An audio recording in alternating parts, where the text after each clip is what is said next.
Hi, and welcome to another episode of Life Lessons in Bon Jovi songs. And it's been a while since I recorded because the previous video I posted was recorded before my holiday. And this is actually recorded on the day that I'm going to post it. Yeah, there's like a month or something in between. So yeah, I was a little bit rusty. And it took like hours to investigate this, which is ridiculous because it shouldn't be that complicated. Yeah, but I think it's also because I was, kind of like out of it. I haven't done this in a couple of weeks.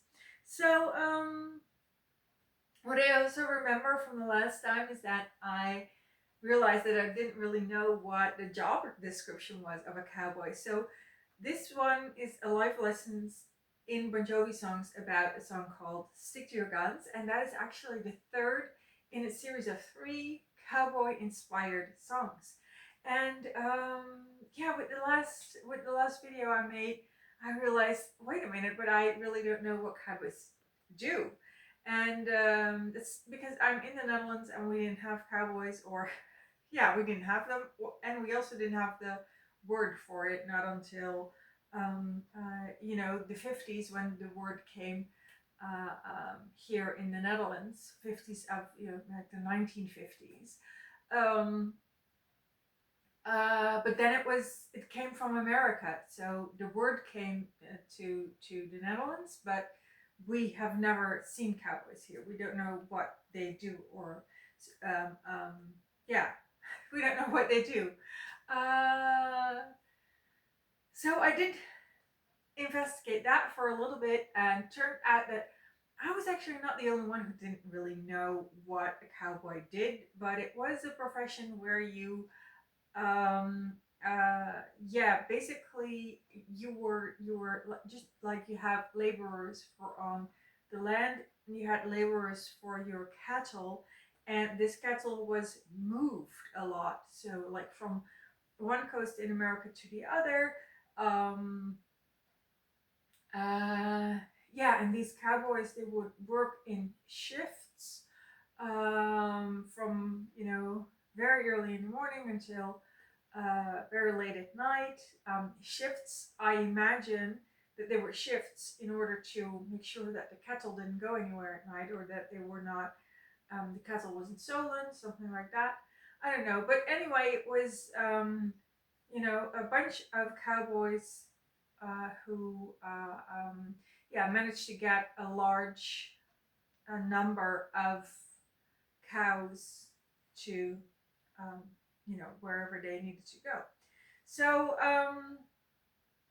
yeah, and then they later had this, um, yeah, they were kind of like mixed into the concept of sheriffs, the concept of bounty hunters, the mercenaries, and wearing these hats, which did not really belong to cowboys. So they became mythologized, where their original work was not really in focus anymore. So it wasn't that much of a surprise that I didn't know what cowboys were, because there were a lot of people who were wondering, who had started to wonder what cowboys were.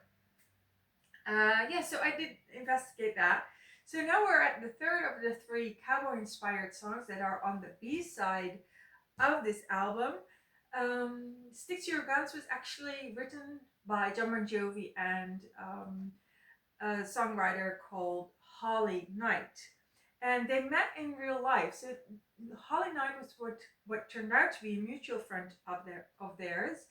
And the mutual friend took Holly to a strip bar, and they had a drink there, and they saw John Bon Jovi in one of the booths booths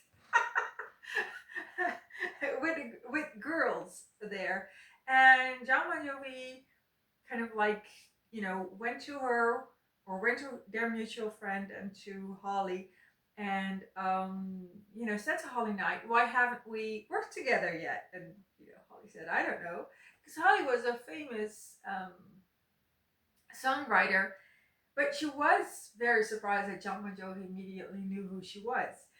So Holly Knight had written Love is a Battlefield for Pat Benatar. She had written a bunch of Tina Turner songs.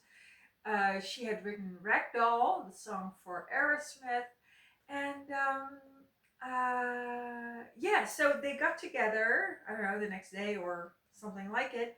They got together and they would write Stick to Your Guns at Holly's place. Now, when they were writing, there was a fan who was stalking John, um, and who was outside her apartment all day, and they actually switched. John and Holly switched clothes, or no, they didn't switch clothes. That would be that would be a little too juicy. So they did not switch clothes. They did not start wearing each other's clothes. But he would wear a wig that she still had that she had lying around from Halloween, and she would wear his baseball cap. And so they went outside, and she would drive his car, he would drive her car, and the fan who was stalking him indeed started following her car, John's car. I'm sorry, started following her in John's car. Uh, yeah, so that plan worked, and then later they switched the cars back. And yeah, sometime later, she went to see John at his estate, and together with Reesman, who already finished the song. So at that time, they still thought New Jersey was going to be a double album, and they said that they were going to use Stick to Your Guns on the second album. But this plan was abandoned, so New Jersey became a single album. It did not become a double album. And yeah, Holly Knight says that she was very surprised to see Stick to Your Guns having made the cut. That Stick to Your Guns was actually on this album. She was like, wow. And the reason it's on the album is because they did the same thing as they had done with the previous album, Slippery When Wet, which is they let fans listen to the music and decide which songs were going on the album, and that's how Stick to Your Guns got onto New Jersey. So yeah, it's a pretty cool story. Like, fans had the final word, the final say in what would make the album. So that was it for Stick to Your Guns. Oh, I have one more thing. It was hardly ever performed. So it was performed live once in 1988. I will put in the link in the description box. It was Brussels. It has a video as well. So video made in Brussels, not a video as in, a music video for a single or anything. But Brussels 1988, and John, you can see John being transported on a wire to the back of the venue, which was something that they frequently did. And then John would perform on a small stage in the back of the venue. And he did that, but he forgot the lyrics to Stick to Your Guns. So that is the only time it was performed live.